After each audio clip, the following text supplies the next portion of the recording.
पुराने वक्तों की बात है जब इंसान और कुदरत के बीच एक गहरा मगर खामोश रिश्ता हुआ करता था।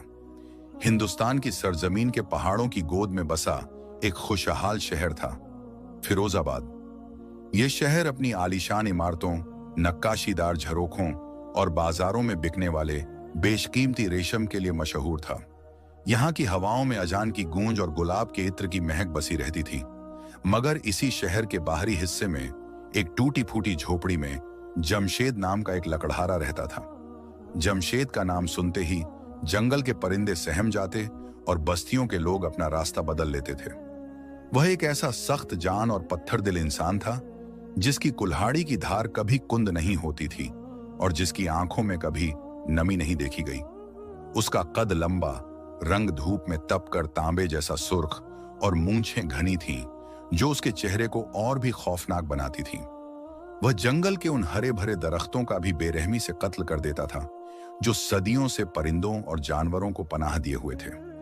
उसे इस बात से कोई सरोकार नहीं था कि उसके कांटे हुए दरख्तों के साथ कितने ही घोंसले जमीन पर आ गिरते और कितने ही मासूम चूजे बेमौत मारे जाते। उसका सिर्फ एक ही मकसद था, ज्यादा से ज्यादा लकड़ी काटना और उसे शहर के सबसे अमीर और लालची सौदागर ख्वाजा बख्तियार को बेचना। उस दिन भी सुबह का मंजर कुछ ऐसा ही था। सूरज की पहली किरण अभी मीनारों को छू ही रही थी कि जमशेद अपनी भारी भरकम कुल्हाड़ी कंधे पर रखे घर से निकलने को तैयार था। उसकी बीवी जैनब, जो एक बेहद सब्र वाली और नेक खातून थी, फजर की नमाज अदा करके मुसल्ला लपेट रही थी। जैनब के चेहरे पर मुफलिसी और रंजो गम की परछाइयां साफ दिखाई देती थीं, मगर उसकी आंखों में एक अजीब सा नूर था, उम्मीद का नूर। सुनिए, जैनब ने धीमी और लरजती हुई आवाज में जमशेद को पुकारा। आज जंगल की तरफ मत जाइए। कल रात मैंने एक बहुत बुरा ख्वाब देखा है। ऐसा लगा जैसे पूरा जंगल आग की लपटों में घिरा हो और आप उस आग के बीच फंसे हैं। आज का दिन घर पर ही रुक जाइए, अल्लाह के वास्ते। जमशेद, जो अपनी चमड़े की जूतियों के तस में कस रहा था, जैनब की बात सुनकर हिकारत से हंसा। उसकी हंसी में एक ऐसा तंज था जो जैनब के दिल को चीर गया। ख्वाब? तुम औरतों के पास इन वहमों और ख्यालों के सिवा और है ही क्या? जमशेद ने अपनी कुल्हाड़ी की धार को अंगूठे से परखते हुए कहा, अगर मैं तेरे ख्वाबों के डर से घर बैठ गया तो शाम को चूल्हा कैसे जलेगा? और वो जो अंदर खांस रहा है, उसके लिए दवा कहां से आएगी? उसने अंदर वाले कमरे की तरफ इशारा किया जहां उनका 8 साल का बेटा कासिम बिस्तर पर पड़ा था। कासिम पिछले कई महीनों से एक लाइलाज बीमारी में मुब्तला था। उसकी सांसें उखड़ती जा रही थीं और हकीमों की दवाइयां बेअसर साबित हो रही थीं। जमशेद की बेरहमी की एक वजह यह मजबूरी भी थी जिसने उसे वक्त से पहले बूढ़ा और सख्त बना दिया था। उसे लगता था कि दुनिया ने उससे रहम नहीं किया तो वह दुनिया पर रहम क्यों करे? अल्लाह मालिक है, वो कोई ना कोई रास्ता निकाल देगा। जैनब ने दुपट्टे के कोने से अपनी नम आंखें पोंछीं। लेकिन आप उन हरे भरे दरख्तों को मत काटिए जो फल देते हैं। हकीम साहब कहते थे कि बद्दुआ सिर्फ इंसान की नहीं लगती, बेज़बान दरख्तों और परिंदों की भी लगती है। बद्दुआ और दुआ सब अमीरों के चोंचले हैं जैनब। जमशेद गुर्राया। ख्वाजा बख्तियार को आज शीशम की लकड़ियों की सख्त जरूरत है। उसने मुंह मांगी कीमत देने का वादा किया है।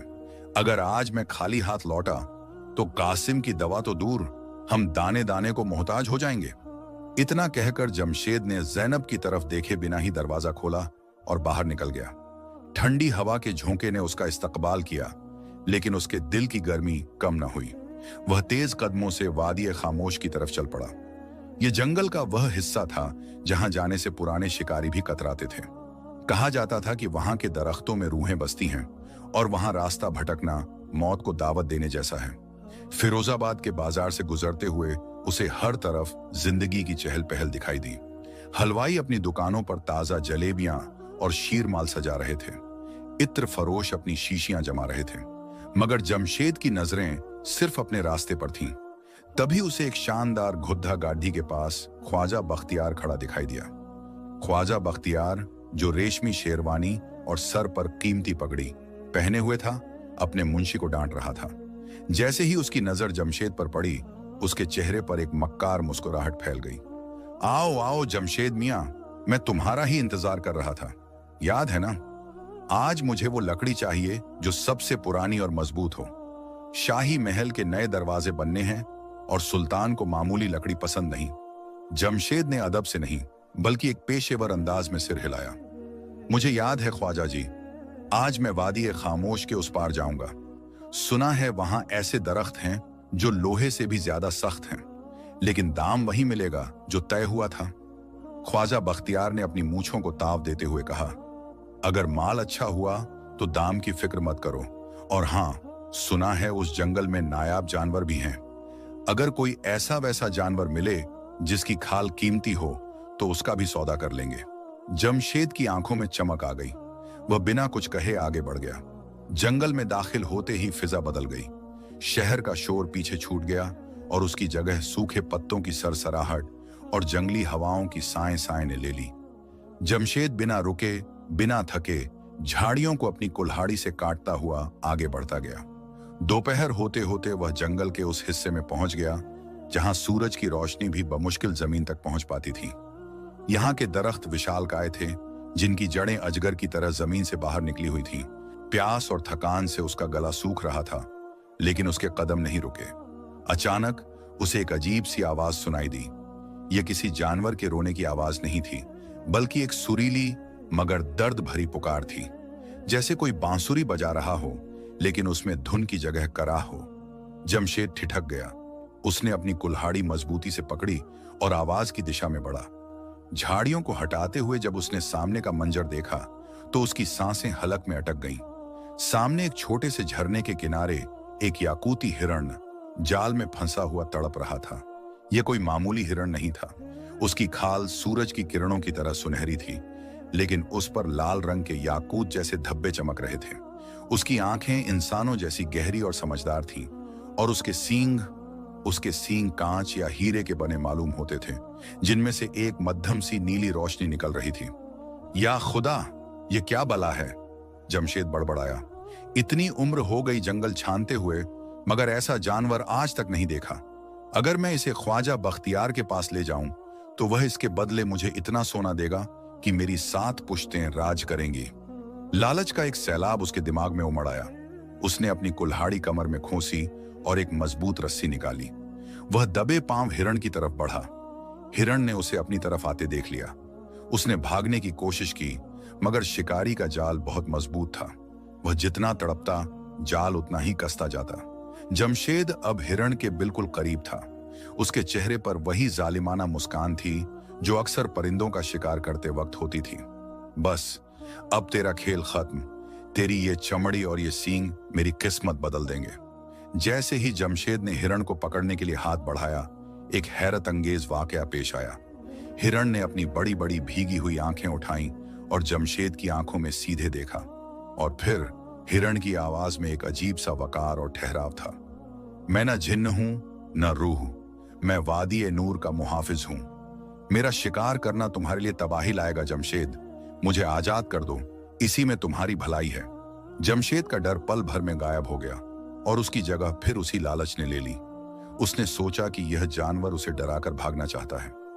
एक बोलने वाला हिरण, इसकी कीमत तो ख्वाजा बख्तियार और भी ज्यादा देगा। मुझे बेवकूफ मत समझ, जमशेद गुर्राया। भलाई, मेरी भलाई इसमें है कि मैं तुझे बाजार में बेचूं।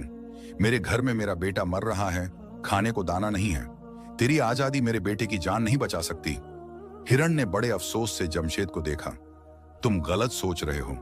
रिज़्क मौत बांटने से नहीं, जिंदगी बांटने से मिलता है। अगर तुम मुझे छोड़ दोगे तो मैं वादा करता हूं कि तुम्हारी वो मुराद पूरी होगी जिसकी तुम्हें सबसे ज्यादा जरूरत है। लेकिन अगर तुमने मुझे कैद किया तो तुम वो सब खो दोगे जो तुम्हारे पास बचा है। जमशेद एक पल के लिए रुका। उसके जहन में ज़ैनब का चेहरा और कासिम की खांसी गूंज उठी।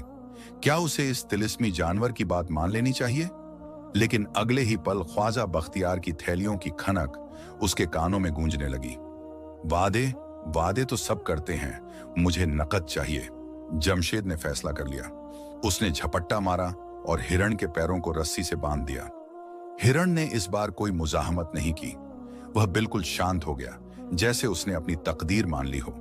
लेकिन उसकी आंखों से एक आंसू टपका और जमीन पर गिरते ही वह आंसू एक चमकदार मोती में बदल गया। जमशेद की आंखें फटी की फटी रह गईं। उसने जल्दी से वह मोती उठाया। वह असली था, बेशकीमती और बेदाग। देखा, मुझे पता था तू जादुई है।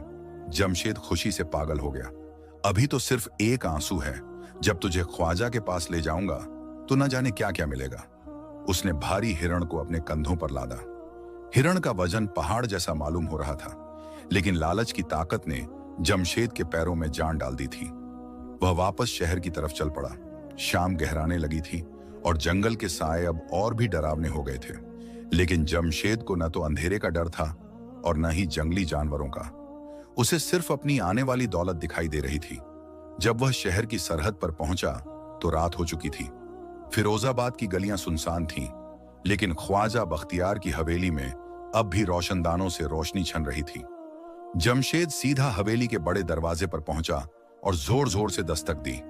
दरबान ने दरवाजा खोला और जमशेद की हालत देखकर चौंक गया। उसके कंधे पर लदा हुआ वह चमकदार हिरण अंधेरे में भी चमक रहा था। ख्वाजा साहब को खबर करो, जमशेद आया है और वो लाया है जो आज तक किसी बादशाह ने भी नहीं देखा होगा। जमशेद ने हांफते हुए कहा। कुछ ही देर में ख्वाजा बख्तियार अपने दीवान खाने में बैठा था। उसके सामने जमीन पर वह याकूती हिरण बंधा हुआ पड़ा था।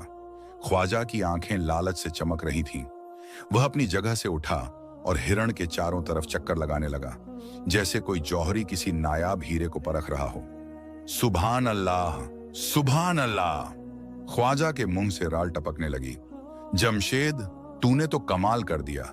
ये तो वही पुराने किस्सों वाला हिरण लगता है। सुना है इसके सींगों में पारस पत्थर का असर होता है। मुझे इन बातों का नहीं पता मालिक। जमशेद ने हाथ जोड़कर कहा, मुझे बस मेरे दाम चाहिए। और हाँ, ये जानवर बात भी करता है। इसने मुझे डराया था, लेकिन मैं इसे ले आया। बात करता है? ख्वाजा ने हैरानी से हिरण को देखा। फिर उसने एक क्रूर हंसी हंसते हुए कहा, खैर, अब यह बात करे या खामोश रहे, यह अब मेरी मिल्कियत है। मुंशी, जमशेद को 50 सोने के सिक्के दे दो। 50 सोने के सिक्के? जमशेद का दिल जोर से धड़का। उसने पूरी जिंदगी में एक साथ 10 सिक्के भी नहीं देखे थे। यह रकम उसकी जिंदगी बदलने के लिए काफी थी। मुंशी ने थैली जमशेद के हाथ में थमा दी। जमशेद ने थैली को कसकर पकड़ा। उसने एक बार मुड़कर हिरण की तरफ देखा। हिरण, जैनब, जैनब, दरवाजा खोलो, देखो मैं क्या लाया हूं। जैनब ने घबराकर दरवाजा खोला। जमशेद ने सिक्कों की थैली चारपाई पर उलट दी। सोने की खनक से झोपड़ी गूंज उठी। दिए की रोशनी में सोने की चमक ने अंधेरे कमरे को जगमगा दिया। यह सब कहां से आया? जैनब ने डरते हुए पूछा। आप कोई गलत काम तो नहीं कराए? गलत? पगली, यह हमारी किस्मत है, जमशेद ने हंसते हुए कहा। आज मैंने जंगल में एक जादुई हिरण पकड़ा और उसे ख्वाजा को बेच दिया। अब कासिम का इलाज होगा, हम नया घर लेंगे, हम बादशाहों की तरह रहेंगे। लेकिन जैनब के चेहरे पर खुशी की जगह खौफ आ गया। जादुई हिरण? आपने एक बेजबान जानदार को बेच दिया, और वो भी उस जालिम ख्वाजा को? जमशेद, आपने यह अच्छा नहीं किया। गैबी चीजों से छेड़छाड़ अच्छी नहीं होती। तभी कमरे के कोने से एक तेज, दिल दहला देने वाली खांसने की आवाज आई। कासिम की हालत अचानक बिगड़ने लगी थी। जमशेद दौड़कर बेटे के पास गया। कासिम का बदन तप रहा था और वह कुछ बुदबुदा रहा था। बाबा, वो रोशनी, वो मुझसे कह रही है कि सब खत्म हो रहा है।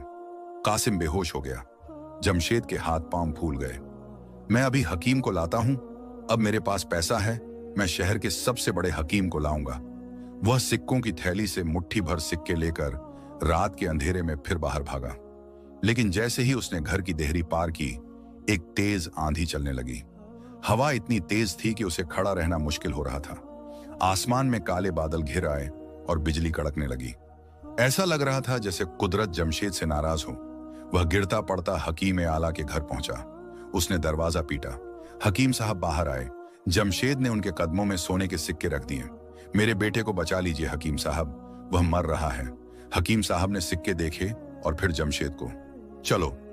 जब वे वापस झोपड़ी पहुंचे तो वहां का मंजर देखकर जमशेद के पैरों तले जमीन खिसक गई। झोपड़ी की छत का एक हिस्सा तेज आंधी से गिर चुका था। जैनब कासिम को सीने से लगाए रो रही थी। क्या हुआ? जमशेद चीखा। हकीम साहब ने आगे बढ़कर कासिम की नब्ज टटोली। वे कुछ देर खामोश रहे, फिर उन्होंने धीरे से कासिम का हाथ छोड़ दिया। उन्होंने जमशेद की तरफ देखा और ना में सिर हिलाया। बहुत देर हो चुकी है जमशेद, ये बच्चा अब इस दुनिया में नहीं रहा। जमशेद को लगा जैसे किसी ने उसके सीने में खंजर घोंप दिया हो। नहीं, ये नहीं हो सकता, मेरे पास पैसा है, देखो ये सोना देखो। उसने पागलों की तरह सिक्के कासिम की लाश पर फेंकने शुरू कर दिए।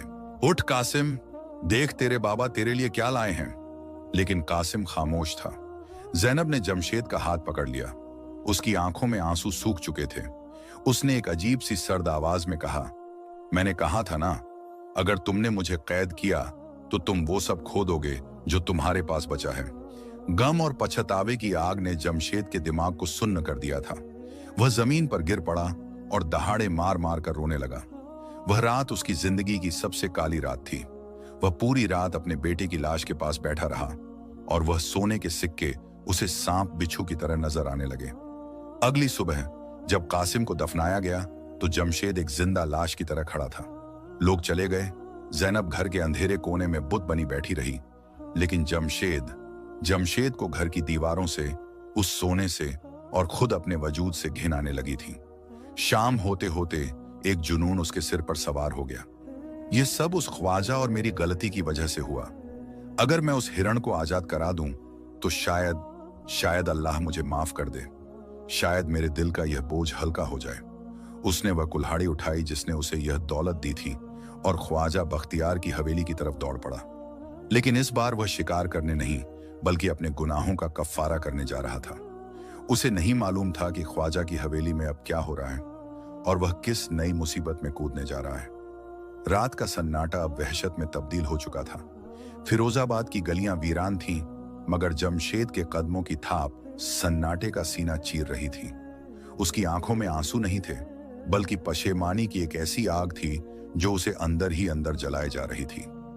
हर कदम के साथ उसे अपने मासूम बेटे कासिम का चेहरा याद आ रहा था और कानों में गूंज रही थी जैनब की वह आवाज, ये सोना नहीं, मेरे बेटे की कीमत है।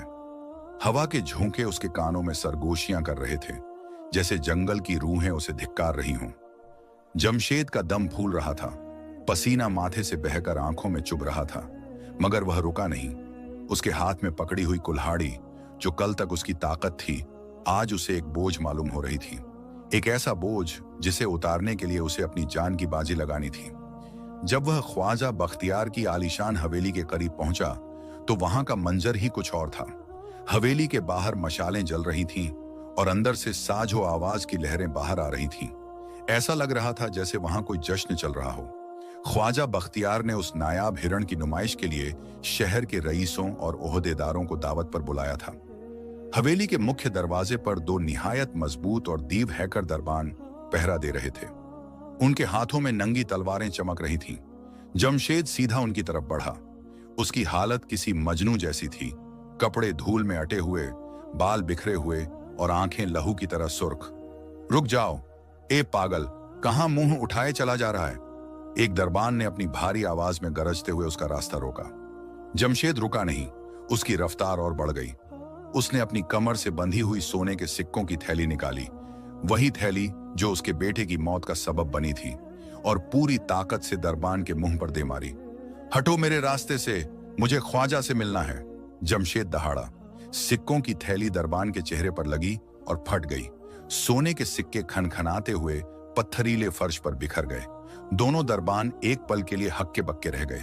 उनकी नजरें जमीन पर बिखरे हुए सोने पर जम गईं।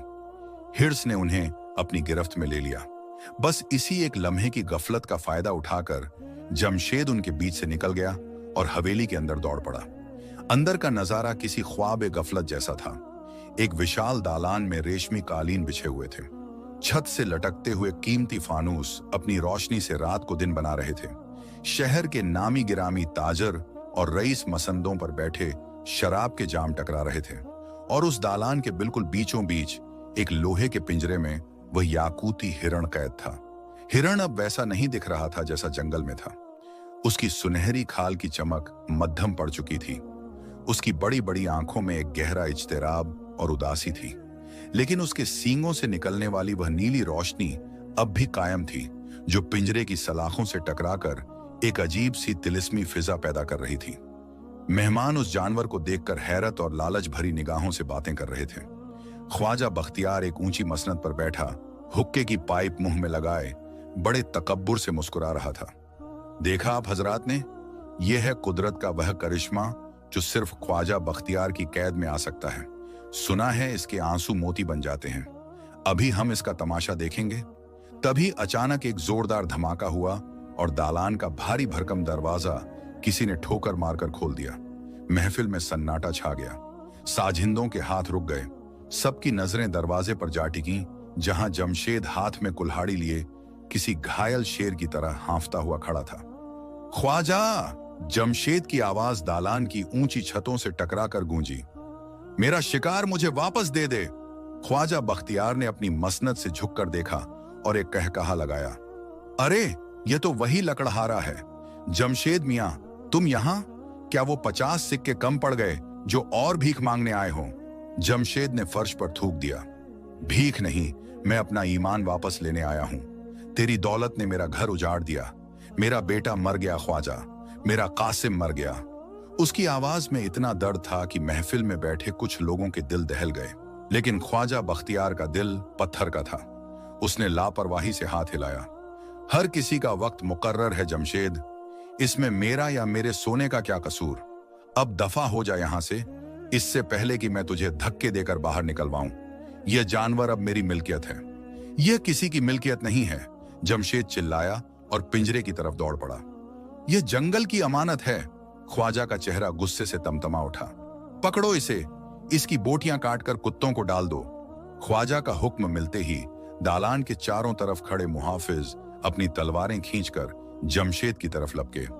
जमशेद कोई सिपाही नहीं था, लेकिन उस वक्त उसके सिर पर जुनून सवार था। उसने अपनी कुल्हाड़ी घुमाई और पहले सिपाही की तलवार पर दे मारी। लोहे से लोहा टकराने की चिंगारियां उड़ी। जमशेद जानता था कि वह इन सब से जीत नहीं सकता। उसका मकसद सिर्फ पिंजरे तक पहुंचना था। एक सिपाही ने पीछे से वार किया। जमशेद की पीठ पर तलवार का घाव लगा। खून का फव्वारा फूटा, मगर दर्द ने उसे कमजोर करने के बजाय और भड़का दिया। वह लड़खड़ाया, लेकिन गिरा नहीं। उसने पलटकर कुल्हाड़ी का दस्ता सिपाही के सीने पर मारा और उसे गिरा दिया। इसी आपाधापी में पिंजरे के अंदर बंद हिरण ने अचानक अपना सिर उठाया। उसकी आंखों से निकलने वाली नीली रोशनी तेज हो गई। उसने एक ऐसी दिलदोज आवाज निकाली जो जानवर की नहीं, बल्कि किसी रूहानी ताकत की चीख मालूम होती थी। वह आवाज इतनी तेज और बारीक थी कि महफिल में मौजूद सभी कांच के जाम और फानूस के शीशे एक साथ चटक गए। छन छन छन पूरी हवेली में शीशों की बारिश होने लगी। मेहमानों में भगदड़ मच गई। लोग अपनी जान बचाने के लिए इधर उधर भागने लगे। सिपाहियों का ध्यान भी बढ़ गया। जमशेद ने मौका देखा और खून से लथपथ होने के बावजूद घिसटता हुआ पिंजरे के पास जा पहुंचा। हिरण ने जमशेद को देखा। इस बार हिरण की आंखों में वह दर्द नहीं था, बल्कि एक अजीब सी शफकत थी, जैसे वह कह रहा हो, तेरी तौबा कबूल हुई। माफ कर दे दोस्त, मुझे माफ कर दे। जमशेद रोते हुए बड़बड़ाया और उसने अपनी कुल्हाड़ी पूरी ताकत से पिंजरे के ताले पर दे मारी। एक बार, दो बार और तीसरे बार में जंग लगा। ताला टूटकर गिर पड़ा। पिंजरे का दरवाजा खुल गया। भाग जा, अपनी दुनिया में वापस चला जा। जमशेद ने पिंजरे का दरवाजा खोलते हुए चिल्लाया। हिरण बाहर निकला। उसने एक पल के लिए जमशेद के जख्मों को देखा और फिर अपनी जीभ से जमशेद के हाथ पर लगे खून को हल्का सा चाटा। उसी पल जमशेद को महसूस हुआ जैसे उसके शरीर में एक नई ऊर्जा दौड़ गई हो। उसका दर्द कुछ कम हो गया, लेकिन खतरा अभी टला नहीं था। ख्वाजा बख्तियार, जो अब तक खौफजदा होकर अपनी जगह खड़ा था, अब गुस्से से पागल हो चुका था। उसने दीवार पर टंगी एक भारी तलवार उतार ली और खुद आगे बढ़ा। अगर यह मेरा नहीं हो सकता तो किसी का नहीं होगा।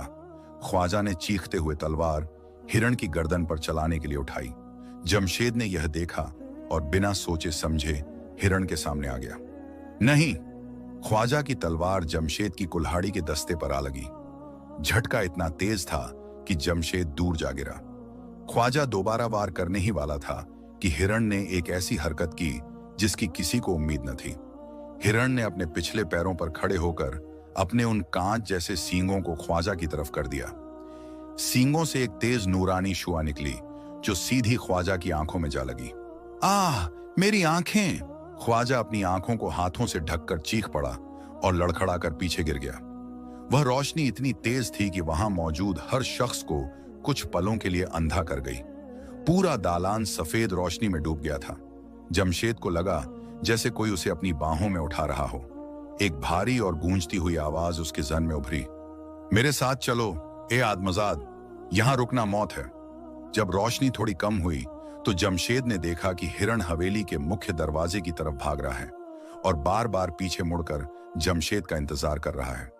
जमशेद ने अपनी आखिरी ताकत बटोरी और हिरण के पीछे दौड़ लगा दी। अंधे और बदहवास सिपाही एक दूसरे से टकरा रहे थे।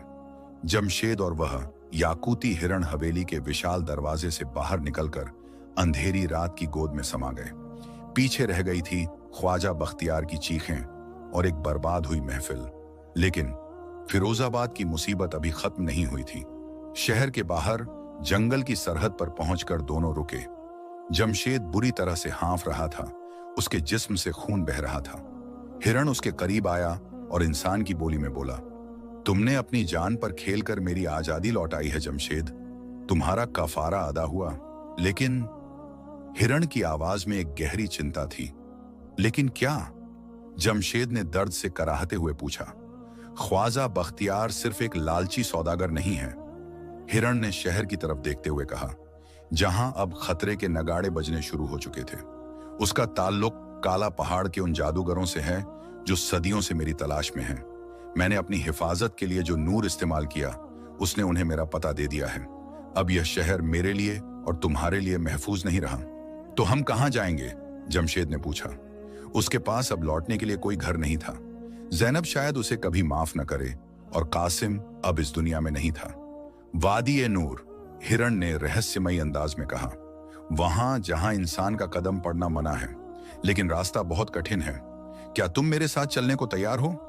याद रखना, अगर तुम मेरे साथ आए तो तुम शायद कभी दोबारा इंसानों की बस्ती में लौट न सको। जमशेद ने एक नजर पीछे मुड़कर शहर की धुंधली रोशनी को देखा। वहां उसके लिए अब सिर्फ यादें और पछतावे थे। मैं तैयार हूं, जमशेद ने दृढ़ता से कहा। मेरा इस दुनिया में अब कोई नहीं सिवाय मेरी बीवी के। अगर अल्लाह ने चाहा तो मैं उससे एक दिन जरूर मिलूंगा। और फिर उसने हिरण से कहा, जहां तुम ले चलो वही मेरी मंजिल है। हिरण ने सिर हिलाया। तो फिर मेरी पीठ पर सवार हो जाओ जमशेद, हवाओं से बातें करने का वक्त आ गया है। जैसे ही जमशेद हिरण की सुनहरी पीठ पर बैठा, उसे लगा जैसे वह किसी बादलों के टुकड़े पर बैठ गया हो। हिरण ने एक लंबी छलांग लगाई, इतनी लंबी कि वह जमीन से ऊपर उठ गया। वे जंगल के घने पेड़ों के ऊपर से उड़ते हुए पहाड़ों की तरफ बढ़ने लगे।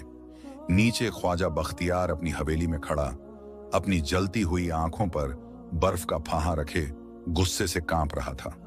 उसके सामने एक स्याहपोश आदमी खड़ा था, जिसका चेहरा लबादे में छिपा हुआ था। वो भाग गए हुजूर, स्याहपोश ने एक सर्द आवाज में कहा। लेकिन वो ज्यादा दूर नहीं जा सकते। याकूती हिरण की खुशबू मुझे पाताल तक भी ले जाएगी। ख्वाजा ने दांत पीसते हुए कहा, तो जाओ, मुझे वह हिरण जिंदा चाहिए और उस लकड़हारे का सिर कटा हुआ। मैं उसे ऐसी मौत दूंगा कि रूहें भी कांप उठेंगी। स्याहपोश ने झुककर सलाम किया और धुएं की तरह गायब हो गया। उधर जमशेद और हिरण अब उस वादी की तरफ बढ़ रहे थे, जिसके बारे में कहा जाता था कि वहां जाने वाला या तो फरिश्ता बन जाता है या फिर पत्थर। हवाओं का शोर कानों में सीटियां बजा रहा था। नीचे जमीन किसी पुरानी काली चादर की तरह बिछी हुई नजर आ रही थी, जिस पर इंसान और उनके बड़े बड़े मकान महज छोटे छोटे खिलौनों जैसे दिखाई दे रहे थे। जमशेद ने कसकर हिरण की सुनहरी गर्दन को थाम रखा था। उसे यकीन नहीं आ रहा था कि वह आसमान की बुलंदियों में बादलों के बीच सफर कर रहा है, लेकिन उसके जहन में खौफ और हैरत से ज्यादा एक अजीब सा सुकून उतर रहा था, जैसे किसी ने बरसों पुरानी थकान को जिस्म से निचोड़ लिया हो। हिरण ने एक ऊंची पहाड़ी की चोटी पर अपने कदम जमाए और रुक गया। यह जगह बादलों से भी ऊपर थी। चांद इतना करीब लग रहा था जैसे हाथ बढ़ाकर उसे छू लिया जा सके। हम सरहद-ए-इंसानी पार कर चुके हैं जमशेद, हिरण ने अपनी गहरी और रूहानी आवाज में कहा। अब आगे का रास्ता सिर्फ पैरों से नहीं, अकीदत से तय होगा। जमशेद हिरण की पीठ से नीचे उतरा।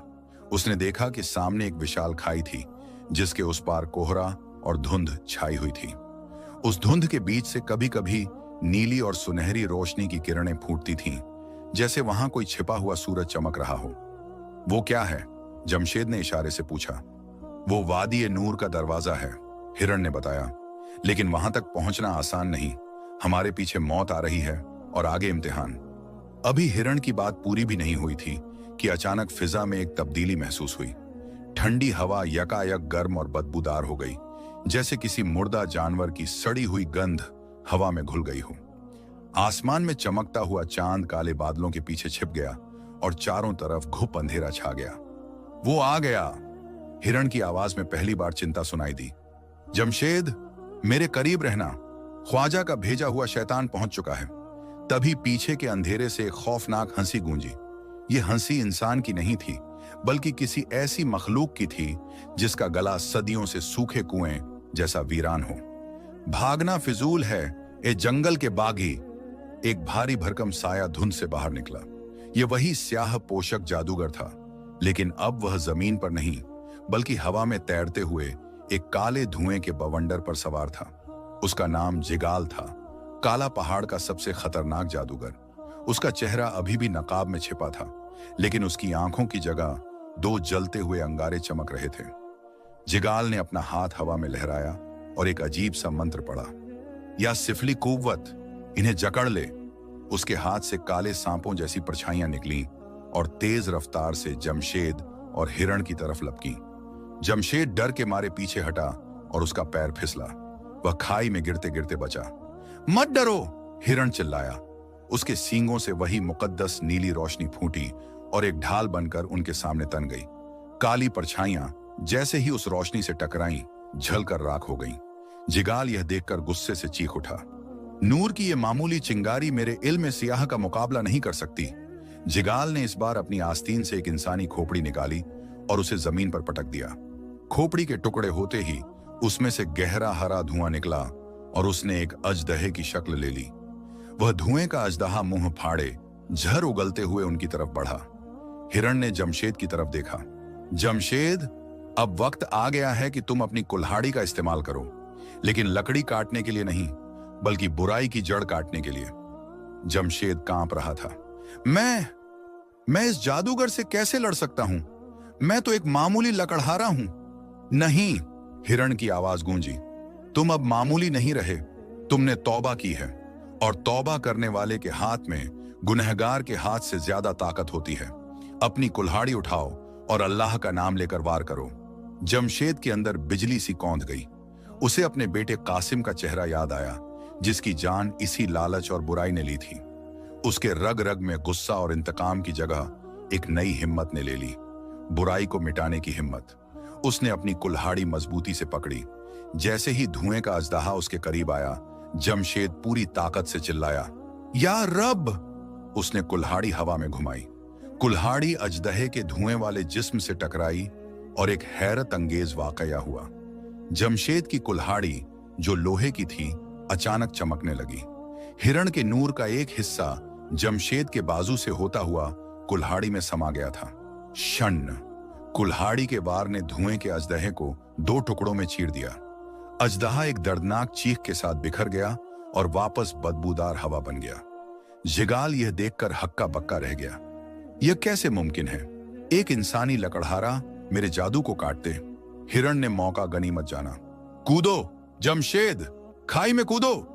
क्या हम मर जाएंगे? जमशेद घबराया। यकीन रखो, छलांग लगाओ। जमशेद ने आंखें बंद की और हिरण के साथ उस गहरी अंधेरी खाई में छलांग लगा दी। ऊपर खड़ा जिगाल गुस्से से हाथ मलता रह गया, क्योंकि वह उस खाई की हदों को पार नहीं कर सकता था। वह वादी ए नूर की सरहद थी, जहां शैतानी ताकतें दाखिल नहीं हो सकती थीं। हवा में गिरते हुए जमशेद को लगा कि उसका अंत आ गया है, लेकिन तभी गिरने की रफ्तार धीमी हो गई। वह और हिरण आहिस्ता आहिस्ता, जैसे किसी अदृश्य हाथ ने उन्हें थाम लिया हो, जमीन पर उतरे। जब जमशेद ने आंखें खोली तो उसके सामने का नजारा देखकर उसकी सांसें थम गईं।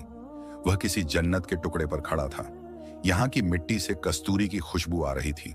घास हरे मखमल जैसी थी और दरख्त कांच और पन्ने के बने लग रहे थे, जिन पर लटके फल सितारों की तरह चमक रहे थे। नदियां बह रही थीं, लेकिन उनमें पानी की जगह दूधिया रोशनी बह रही थी। खुशामदीद जमशेद, यह वादी ए नूर है, हिरण ने कहा। अब हिरण की आवाज में थकान नहीं, बल्कि ताजगी थी। उसका रूप भी बदल गया था। अब वह और भी बड़ा और जलाल वाला नजर आ रहा था। जमशेद ने चारों तरफ देखा। ये जगह, ये दुनिया की नहीं लगती। यहां इतनी खामोशी क्यों है? यह खामोशी नहीं, सुकून कल्ब है, हिरण ने जवाब दिया। यहां सिर्फ वही आ सकता है जिसने अपना सब कुछ खोकर खुद को पाया हो। लेकिन जमशेद, सफर अभी खत्म नहीं हुआ। हमें चश्माए हयात तक जाना है। चश्माए हयात? जमशेद ने हैरानी से पूछा।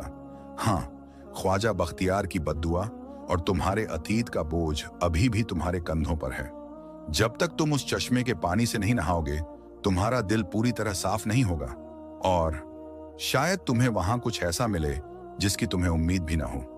जमशेद हिरण के पीछे पीछे चलने लगा।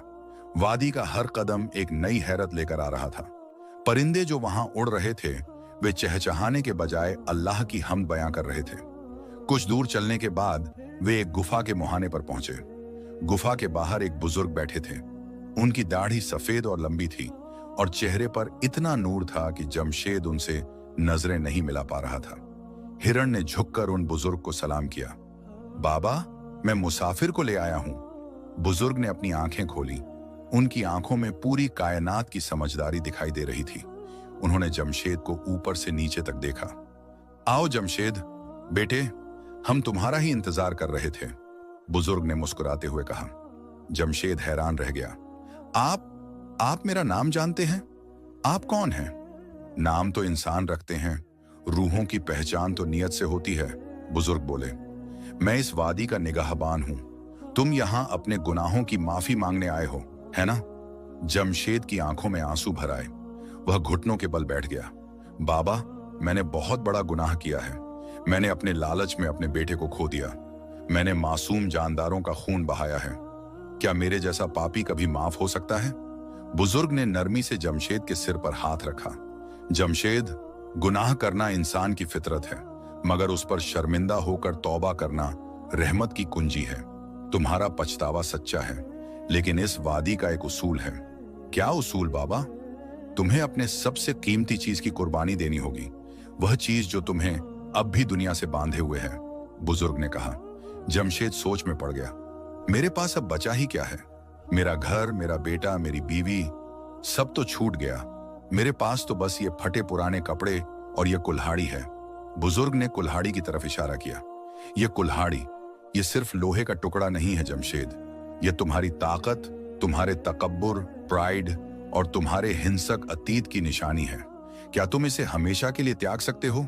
याद रखना, अगर तुम इसे छोड़ दोगे तो तुम कभी शिकार नहीं कर पाओगे, कभी किसी पर वार नहीं कर पाओगे। तुम पूरी तरह निहत्थे हो जाओगे।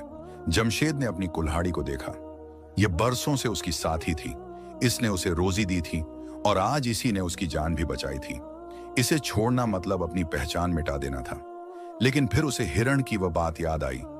इंसानियत रहम में है, ताकत में नहीं। जमशेद ने कांपते हाथों से कुल्हाड़ी उठाई। उसने एक गहरी सांस ली और कुल्हाड़ी को पास बहती हुई रोशनी की नदी में फेंक दिया। छपाक! जैसे ही कुल्हाड़ी नदी में गिरी, पानी में हलचल हुई। कुल्हाड़ी डूब गई, लेकिन उसकी जगह पानी में से एक कमल का फूल ऊपर उभरा।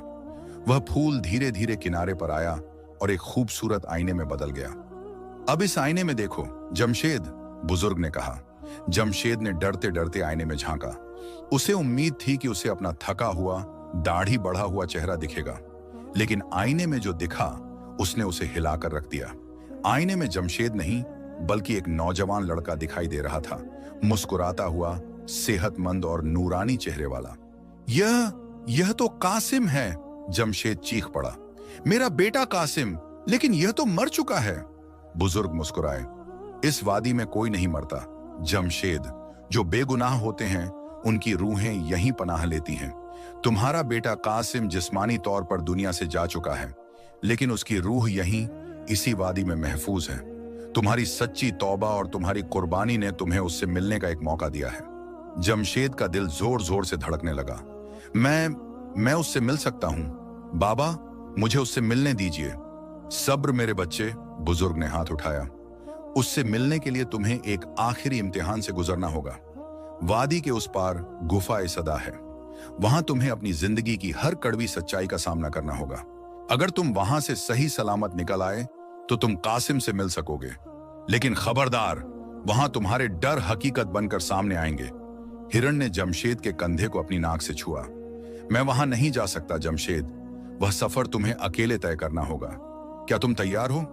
जमशेद ने अपने आंसुओं को पोंछा और खड़ा हो गया। अब उसके चेहरे पर डर नहीं, बल्कि एक बाप की मोहब्बत का जज्बा था। मैं तैयार हूं, अपने बेटे की एक झलक के लिए मैं दोजख से भी गुजरने को तैयार हूं। बुजुर्ग ने दुआ के लिए हाथ उठाए।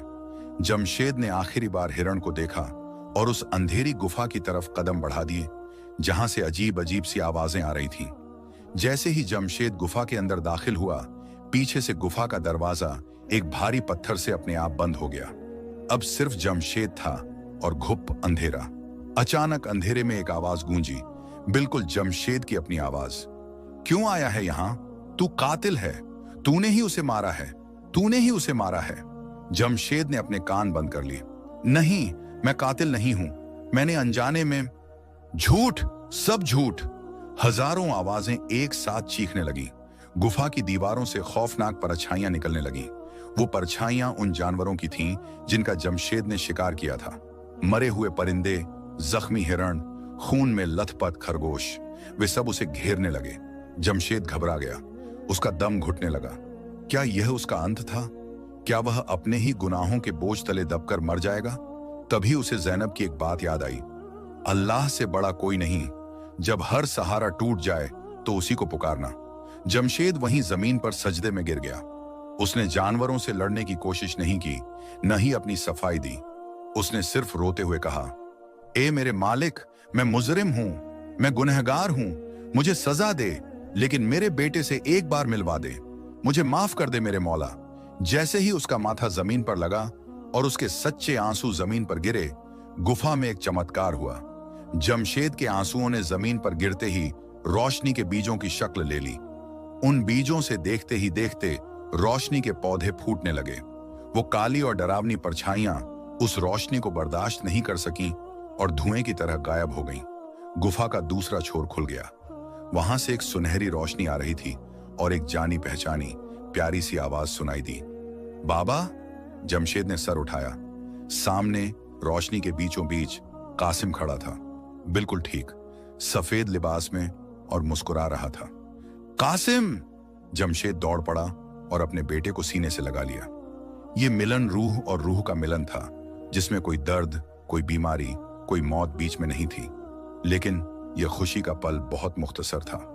कासिम ने जमशेद के आंसू पोंछे और कहा, बाबा, आपने मुझे पा लिया, लेकिन अम्मी अभी भी उस दुनिया में अकेली हैं और ख्वाजा बख्तियार की साजिशें खत्म नहीं हुई हैं। आपको वापस जाना होगा। जमशेद चौंक गया। वापस? उस जालिम दुनिया में? नहीं कासिम, मैं तुम्हें छोड़कर नहीं जाऊंगा। आपको जाना होगा बाबा, कासिम ने गंभीरता से कहा। वादी ए नूर का राज खतरे में है। जिगाल और ख्वाजा बख्तियार अब एक बड़ी फौज लेकर आ रहे हैं। अगर उन्होंने जंगल को बर्बाद कर दिया तो यह वादी भी महफूज नहीं रहेगी। आपको जाकर जंगल की और अम्मी की हिफाजत करनी होगी। क्या आप मेरे लिए इतना नहीं करेंगे? जमशेद ने बेटे की आंखों में देखा। वहां उसे एक जिम्मेदारी दिखाई दी। लेकिन मैं निहत्था हूं, मैंने अपनी कुल्हाड़ी त्याग दी है, जमशेद ने कहा। कासिम मुस्कुराया। उसने पास पड़े एक सूखे दरख्त की टहनी तोड़ी और जमशेद के हाथ में थमा दी। यह लकड़ी की टहनी है बाबा, लेकिन अगर आपके दिल में रहम है तो यह तलवार से ज्यादा ताकतवर होगी। जाइए, मुहाफिज जंगल बनकर जाइए। इससे पहले कि जमशेद कुछ और कहता, सब कुछ धुंधला होने लगा। कासिम की सूरत मध्यम पड़ गई। वादी नूर ओझल हो गया। जमशेद को एक तेज झटका लगा। जब उसने आंखें खोलीं तो वह वापस उसी जंगल में था जहां से कहानी शुरू हुई थी। सुबह हो चुकी थी। उसके हाथ में वही सूखी टहनी थी, लेकिन अब वो पुराना जमशेद नहीं था। तभी दूर से घोड़ों की टापों की आवाज सुनाई दी। बहुत सारे घोड़े और उनके साथ ढोल नगाड़ों की आवाज। ख्वाजा बख्तियार अपनी निजी फौज और जिगाल जादूगर के साथ जंगल को जलाने के लिए आ रहा था। जमशेद खड़ा हुआ। उसने मुट्ठी में वह सूखी टहनी भींची। उसकी आंखों में अब शिकार की हवस नहीं, बल्कि हिफाजत की आग थी। सामने से धूल का एक गुब्बार उठता दिखाई दिया। जमीन लरज रही थी। ख्वाजा बख्तियार एक विशाल काले घोड़े पर सवार था। उसके पीछे भाड़े के सिपाहियों का एक लश्कर था, जिनके हाथों में मशालें और नंगी तलवारें थीं। उनके साथ एक चलते फिरते साए की तरह जादूगर जिगाल हवा में तैर रहा था। यही है वह जगह, ख्वाजा बख्तियार ने अपनी कड़कदार आवाज में हुक्म दिया। जला दो इस जंगल को। वह हिरण और वह लकड़हारा यहीं कहीं छिपे होंगे। मुझे वह वादी चाहिए, मुझे वह खजाना चाहिए। सिपाहियों ने मशालें आगे बढ़ाईं। वे सदियों पुराने दरख्तों को आग लगाने ही वाले थे कि अचानक एक गूंजती हुई आवाज ने उन्हें रोक दिया। खबरदार, अगर एक भी पत्ता जलाया तो यह जंगल तुम्हारी कब्र बन जाएगा। ख्वाजा और जिगाल ने चौंक कर सामने देखा। रास्ते के बीचों बीच जमशेद अकेला खड़ा था। उसके कपड़े फटे हुए थे, बदन पर जख्म थे, लेकिन उसके खड़े होने का अंदाज किसी बादशाह से कम न था। ख्वाजा ने एक कहकहा लगाया, अरे देखो, ये तो हमारा पागल लकड़हारा है। क्यों बे जमशेद, कुल्हाड़ी कहां गई? और यह हाथ में क्या है? एक सूखी लकड़ी? क्या तू इससे हमारी फौज को रोकेगा? सिपाही भी हंस पड़े, लेकिन जिगाल नहीं हंसा। उसकी शैतानी आंखों ने जमशेद के हाथ में मौजूद उस साधारण सी टहनी में छिपी एक अजीब सी तासीर को महसूस कर लिया था। ख्वाजा, होशियार, जिगाल ने चेतावनी दी। इस आदमी के पास अब कोई मामूली ताकत नहीं है। इसके गिर्द एक नूरानी घेरा है। बकवास बंद करो, ख्वाजा गुर्राया। सिपाहियों, इसका सिर कलम कर दो और जंगल को आग लगा दो। 10 घुड़सवार अपनी तलवारें लहराते हुए जमशेद की तरफ दौड़े। घोड़ों की टापों से जमीन हिलने लगी। जमशेद अपनी जगह से 1 इंच भी नहीं हिला। उसने आंखें बंद की और अपने दिल में अल्लाह को याद किया। उसे कासिम के अल्फाज याद आए, अगर आपके दिल में रहम है तो यह लकड़ी तलवार से ज्यादा ताकतवर होगी। जैसे ही घोड़े उसके करीब पहुंचे, जमशेद ने वह सूखी टहनी पूरी ताकत से जमीन में गाड़ दी। और फिर एक करामक हुआ। जिस जगह टहनी घड़ी थी, वहां से जमीन फटी। वह सूखी टहनी पलक झपकते ही एक विशालकाय हरे भरे दरख्त में तब्दील हो गई।